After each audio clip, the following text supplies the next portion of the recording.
The Match Ball.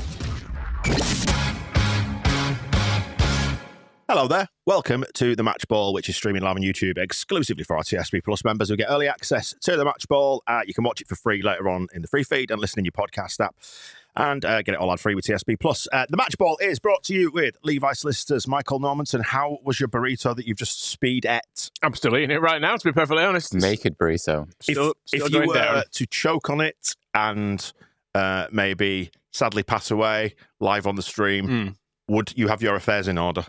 I would, yes. Is that I thought you were going to go down the lines of professional negligence, but it'd be my own fault for trying to eat some food seconds after it's come out of a microwave. Yeah.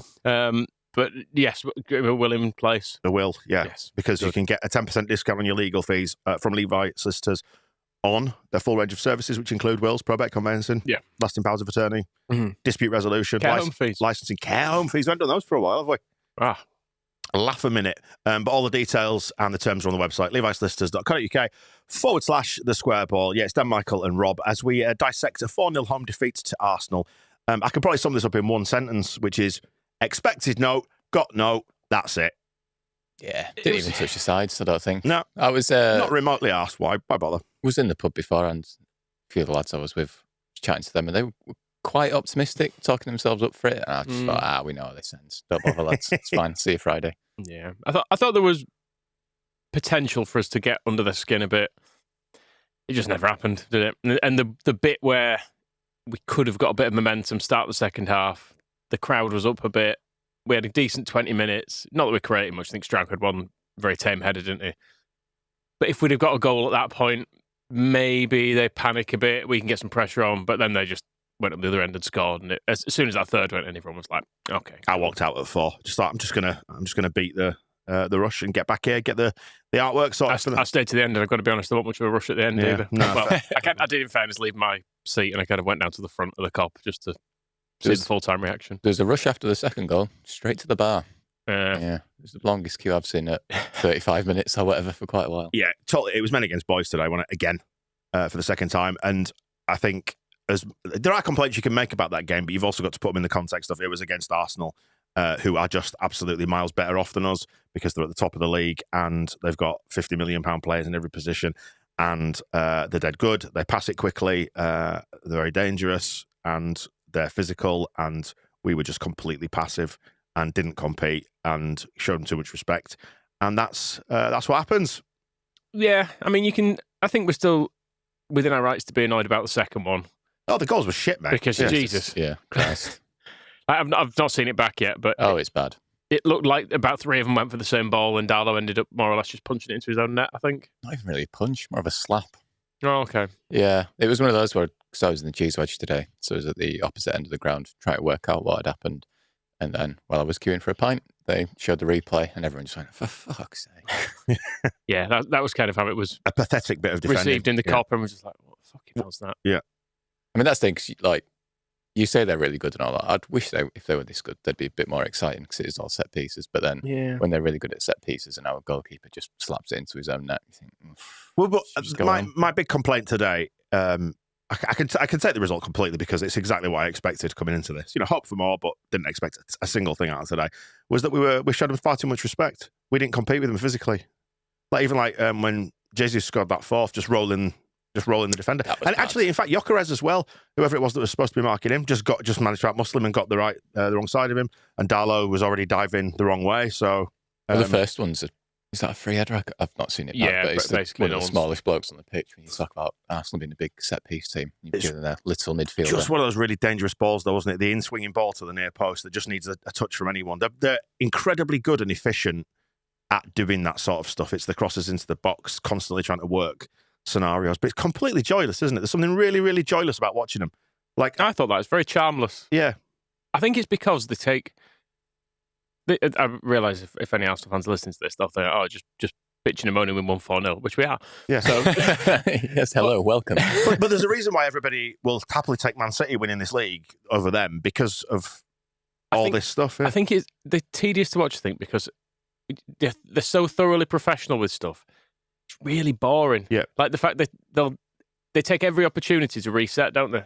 Like they never take a quick throw in, it feels like. They never take a quick free kick. They never take a short corner. It's every single thing feels like an opportunity for them to be like, right, back to like we practiced in training. Everyone get in your lines. Yeah. We're gonna move. We'll do a thing of we'll move the throwing forward a bit because we know we'll be allowed to get away with that.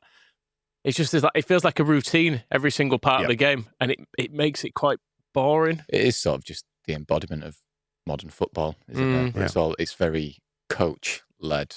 I wrote a thing in the magazine a while back about going to watch Leeds under-21s in Europe, and the thing that really struck me was just how it all was just lots of coaches or lots of people in coaching jackets shouting at people about what position they're in. And actually, the bit that everyone really enjoyed was when like Johnny Howson dummied a centre forward, and it's none of that, is there? It's all like just look over your right shoulder and make sure you're in the right place. It's like, I mean, don't get me wrong. We're trying to exploit long throws and set pieces a lot this season too, but that's because we don't have the technical quality to compete. And I feel like they don't play to their own technical quality strengths. Not in a way that's in any way joyful. It's just kind of very methodical, pass it through the lines accurately, quickly, which is an entirely legitimate way to win. And if they win the league, I'm sure they will enjoy it.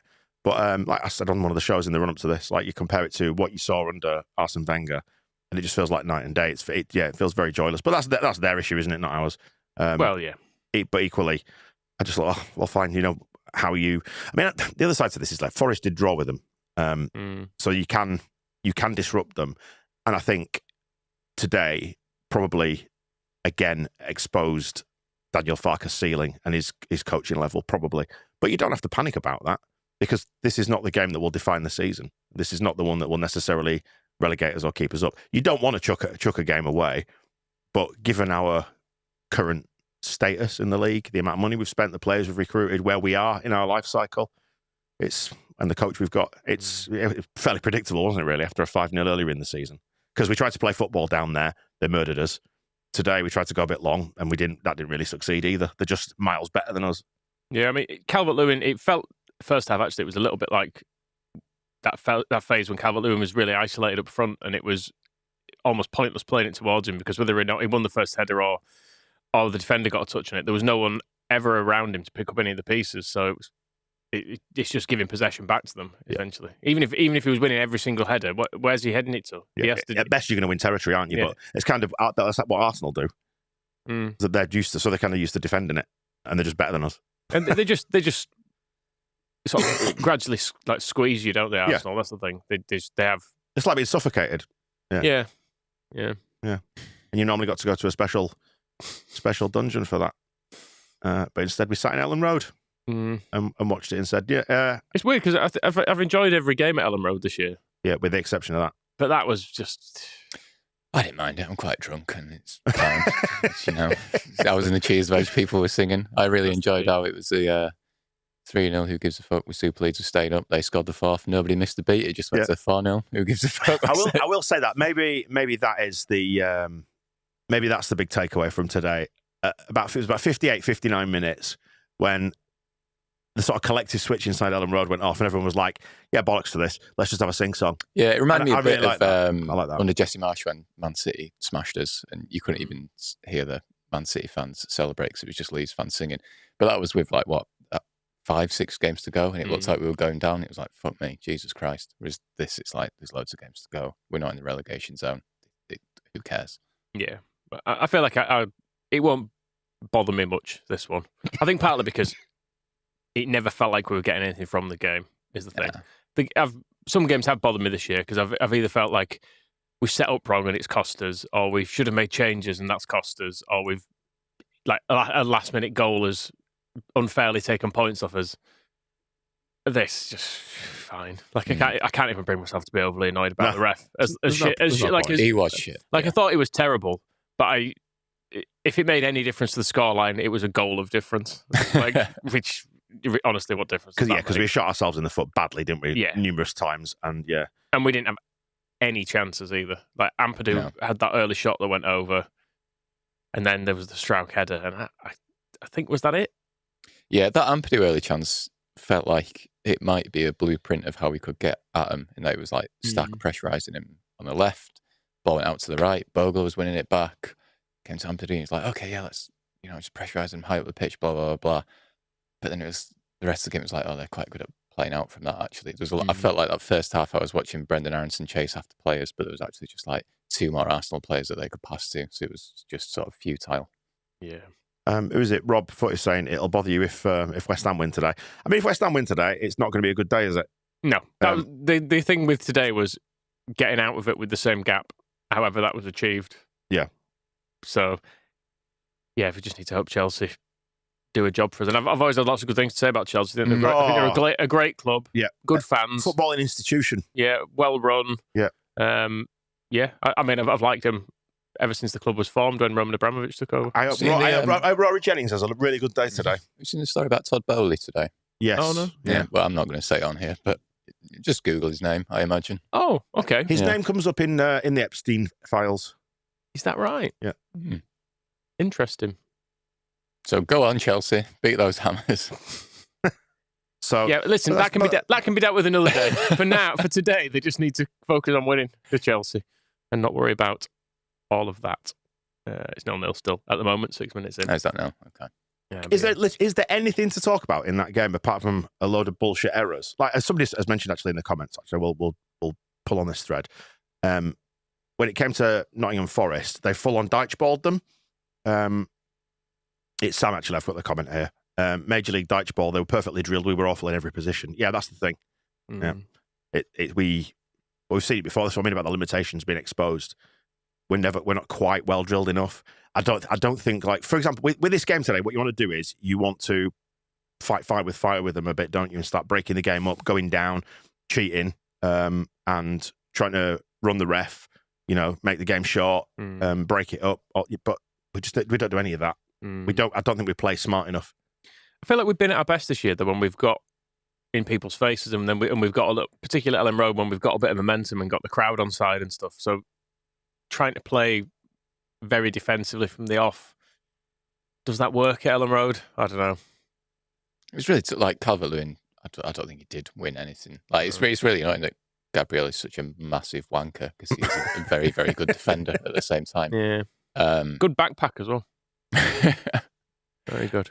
So I don't know. It's just it sort of defies analysis. I think maybe Arsenal played well. I don't really know. Yeah, they might. It's hard to tell when they're just set piece team, isn't it?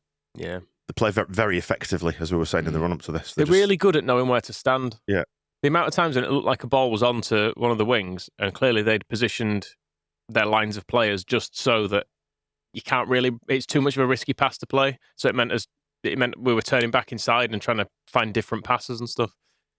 Just be a bit more loose. That's what I'm saying. Make the game more interesting. Yeah, they did that very well structurally, didn't they? Yeah. Like every time we got the ball and we looked for something, we never got it between the lines, and certainly not quick enough because we don't really play quickly a lot of the time when we're denied space. West Ham have just scored at Chelsea. 7 minutes in. So that's not good. Somerville, is it? No, Bowen. Yeah, whatever. All right, that's just fine.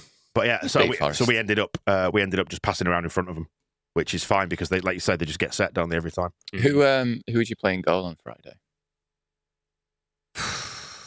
Harry Gray. It's very hard to know. He scored again today, by the way. Really good goal. Yeah, he's run through on the left-hand side, on the inside left channel, and then put it in the near post. The thing is, we know Darlow's not...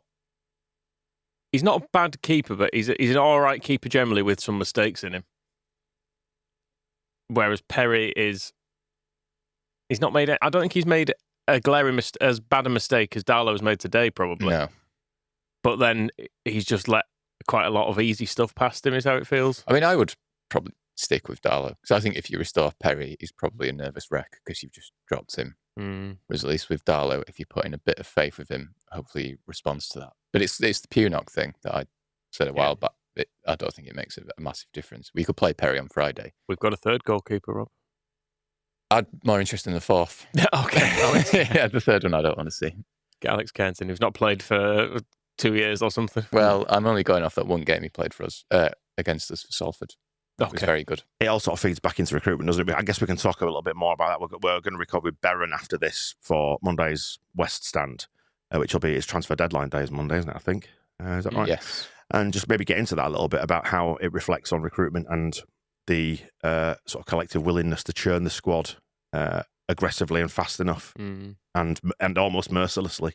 Because again, you saw Pirot come on today, who's not going to feature this season, and I presume he didn't do anything. I was pretty much out of the door by then. I'm not sure he touched the ball, did he? No, it was a rest for Calvert-Lewin for 5 minutes is all that was. I'm actually surprised he didn't do that at 3-0. I thought he might have bailed on Calvert-Lewin at that point and just thought, well, let's get your feet up and we'll see you again next Friday. But if we do supposedly have £40 million swimming around that we want to spend on a striker, would you rather spend it on a goalkeeper? I'd spend £20 million on a striker and then £20 million on a goalkeeper. I love the sound of that, actually, yeah. Any ideas who? Just a different one. No. Let's go back to the spreadsheet. Yeah. See who's on there. Well, all I can say is Kieran Westwood. I think West Ham have scored too early tonight. Well, let's see, shall we? Well, it's like most people are listening to this. Just clutching at straws. We will know. Yeah. Yeah. I think the other thing to remember is like the table is going to bunch up a little bit between now and the end of the season, and there is a lot of distance left to run, so we can't lose our asses now. That's all I will say. No, it's always going to bunch up around this patch of games. I think if it was going to be between now and us playing Man City, wasn't it? Because we've got hard games in this little phase, and then the end of the season looks pretty kind to us. But at the same time, we've all seen Leeds lose winnable games many times, haven't we? Yeah. I mean, I had so little expectation going into today because I was just like, we're playing Forest on Friday. That'll be really exciting. It's a massive game. So, yeah, let's just look forward to that and hope we win. And if not, let's shit the bed then. I think that's probably fair enough, isn't it? Yeah. Good to see that Arsenal's plane being diverted when it got to about Derbyshire. They went back to Stansted, didn't they? And then had to suffer for 2.5 hours maybe on a coach to get up here. Wow. Imagine being subjected to that. Awful, isn't it? Good to see that it really put themselves through. It really undid their performance today, didn't it? I mean, it's such a short distance. You should have to get a bus anyway. Right, you said put them all on a bus. It's not very far. It's going to be a really nice bus, isn't it? Yeah, and they're not travelling on the morning of the game either. It would actually be easy to just get a bus. Like you just get on it, don't you? Don't have to fanny around at an airport. Yeah, don't book one. Just hop on the public transport. They probably don't have to go through normal airport security and stuff. Do you have anything to say about the goals at all? Zubimendi, 27, header. It was a foul throw in the build-up to that. Yeah, he had his a foot over the line, but they don't. And also, they took everything. It seems to take all the throw-ins just in front of the faces. What's become really apparent is foul throws just don't get given anymore unless you have stepped on the pitch. But in this case, you could do that because Stuart Atwell doesn't see things, or you lift your foot. That seems to be the only way they're given now. You can otherwise just throw it how you like because there were a number of them that there was no way it was coming from behind the head, was there? I mean, no. Rasmus Christensen got away with it for a season, didn't he? True. So whatever. That's Rasmus. But we never benefited from that because he was also shit and we were shit. So it's not fair. Their left back looks like he'd never taken a throw in at some point. He just looked really panicked every time he had one. Yeah. The goals. I mean, fucking hell, Darlow. Jesus. Darlow, yeah, terrible. That was bad. I think can't remember the third one. The fourth one was bad. The third one's either Rodon decides not to jump for it or it's just over his head. And then maybe I'm thinking of the third. And then it's Bogle with Gyökeres, isn't it? You know, in that side there, I know they're trying to desperately make Gyökeres work, but he looks like he's won a competition compared to the rest of them. Yeah, I thought he looks decidedly championshipy at points. Yeah, like his touch and he's just very. He just seems to like scrapping a bit. Like he's not. I wouldn't say he's a kind of elite level player by any stretch. Because when I saw Jesus come off the bench, I was like, he's somebody you associate being with like elite level, don't you? He's a footballer. Hasn't Gyökeres scored like half his league goals against us this season? Has he got 6 and 3 against us? He's proper flat track bullied it. He's got pretty much all of his goals against teams in like the bottom 5, I think. Fair play. But and then they all count. Jesus, whatever. At the end, spinning the defender far too easy. Which defender was it? It was shit anyway. I'm not sure. Just to spin him in the area like that. Yeah, just wank. I've watched it back once now and I still can't remember who it was. That's the thing, like if you read too much into this game, you drop them all, wouldn't you? And you think, well, actually, Strauch and Rodon have been pretty good for most of the season. Yes, it's their third goal. I was thinking, well, they were terrible. I say this is the point: is we're not aspiring to be Arsenal because we can't, because it's such a irretrievable distance that we've got to close on them as it stands at the minute. It's the ones above us. I would like to see Nonto get some of the more opportunities that Okafor gets, because it felt like at 2-0 down today, we're probably not getting back into it. And Okafor, I think, has been pretty underwhelming in recent weeks. Like, should we just see Willie for a half to see if it's any different? He only brought him on because it was raining, because he wanted to punish him. I felt really bad for him at that point. It's like, been a nice day up to that point. He was like, right, pissing it down, Willie, go on, you're going on. He'd been like, do I have to? Fuck off. Look at it. It's horrible out there. What was wrong with half time? Can I wear my raincoat? It was Stroud for the fourth. I've just watched it back. Yeah. Okay. Yeah. I mean, the important thing is the reaction with stuff like this is there's always like, it all needs to go in the bin. And it doesn't. Not today. No. I mean, there were definitely problems. It felt like our fullbacks never got forward properly. Gudmundsson got a booking early on, which probably didn't help him. I actually thought at half-time he might end up taking Gudmundsson off. I was going to say, I was surprised he took Justin off instead. Yeah. But I suppose on the other side of that, if he then gets suspended, you've got Justin for Friday. So, Yeah, but if you could have them both. But if you take him off, we've got them both. If you take him off, he definitely doesn't get. I mean, that is something to talk about. The switch at halftime, two subs made at halftime, which didn't greatly change the game when it came to the. I think it did improve though. Let me finish. Sorry. So when it came to the final result and the fact that they scored twice late on, but I think it did.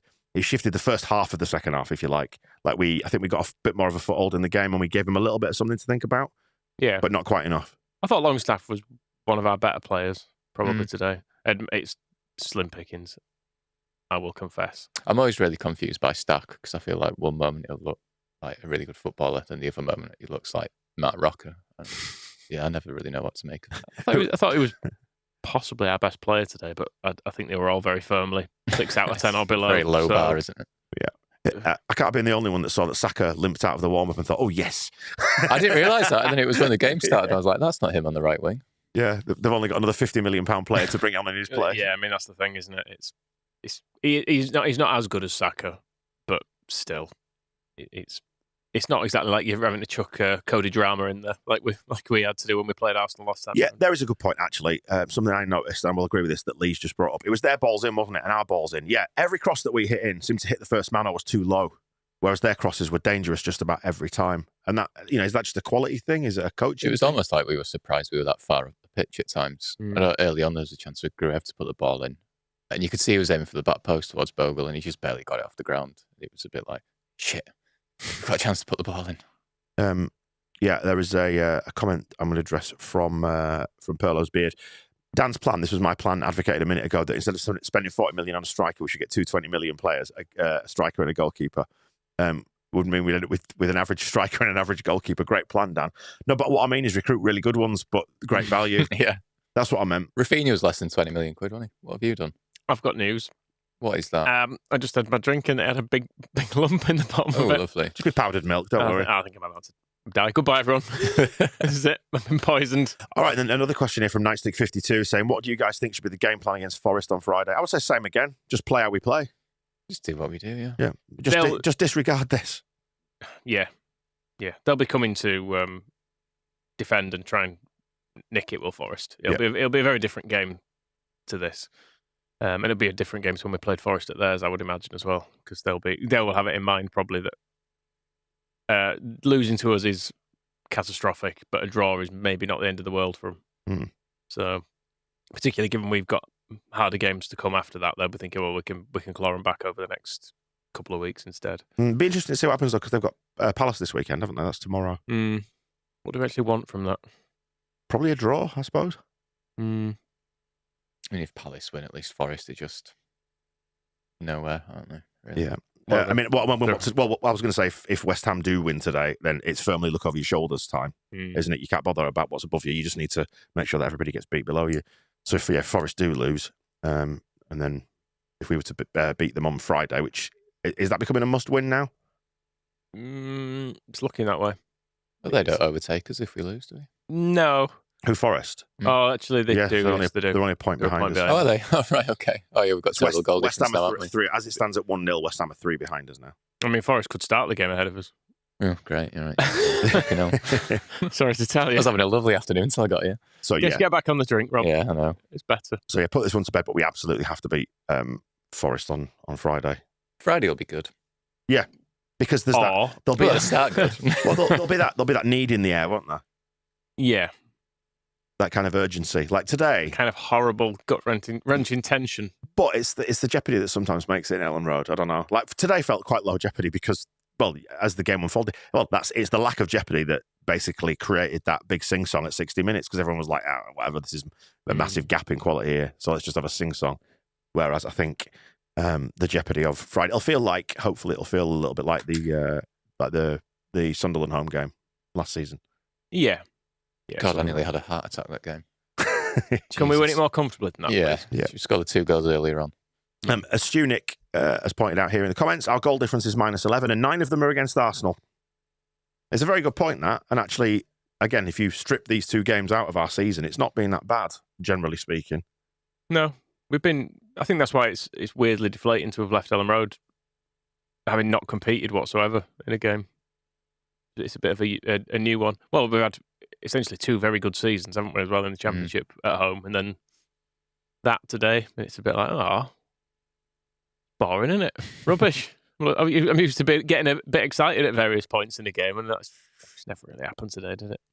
Nothing. There's never anything. They scored too early for it to ever feel like we were hanging on. We didn't ever get into it until already at 2-0 down, and even then we didn't create any chances. Yeah, it's not. It doesn't have the same air as like an FA Cup tie of a lower league side against a top Premier League side, does it? Because it's entirely predictable. You've seen this one before.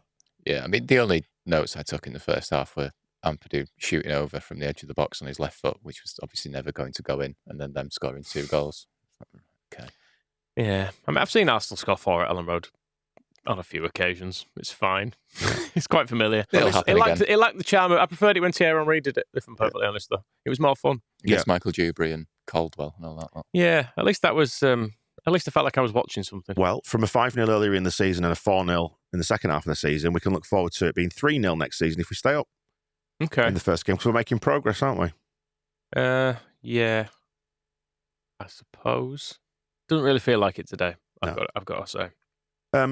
Anything more to say? Or should we just wrap it up? Because there is not a right lot to say, is there?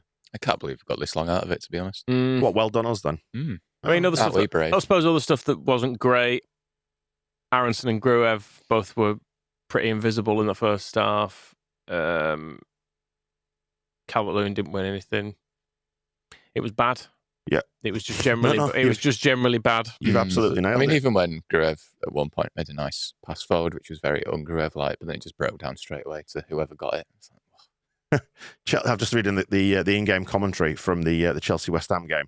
20 minutes in, Chelsea have had 80.5% possession across the first 21 minutes, but they're still yet to create a significant chance. Sacrosine, if you don't win this, I want him gone. Yeah. No, maybe not yet, because they'll probably get Lampard. I want to see him blow it at Coventry first. He must be looking for a way out now. It's just sod's law. If they get promoted, there's no way he will take them into the Premier League. He will leave because he will know he's got a job. Isn't it just sod's law as well that you've got West Ham, we need West Ham to go to Chelsea and lose, but Chelsea have just appointed a guy off LinkedIn as the manager. Yeah, well, they had Maresca before. There's not much difference. No. Christ, I've just opened that 11v11, that website for our record against Arsenal. It's insanely bad, isn't it? Don't do it to yourself. Jesus, that's a depressing old run. Oh dear. Well, thank you to the hardy souls who joined us on the live stream for the match ball out of the members. Don't forget to send us your match ratings, and remember Stuart Atwell, 1 out of 10. You can't give 0, can you? No, but he was bad today. I know we don't really dwell on it, but he was really bad. Well, it's because he didn't make any difference to the result, but he was bad. Yeah, and he felt like he should have. He just allowed people, including Ampadu in the second half, admittedly, just allowed people to talk to him like shit all game as well. People just in his face screaming at him, asking for yellow cards and stuff. And I feel like, just tell them to fuck off. Like, just book them. If people are going to speak to you like that, you just need to send them off. That is the answer to modern refereeing. When you've got players screaming in your face, you should be able to just say, "Fuck off, lads." I think that would solve a lot of problems. Say something about the mums. Yeah, right. Get in their head. Really low blow. Yeah, exactly. All right. Okay.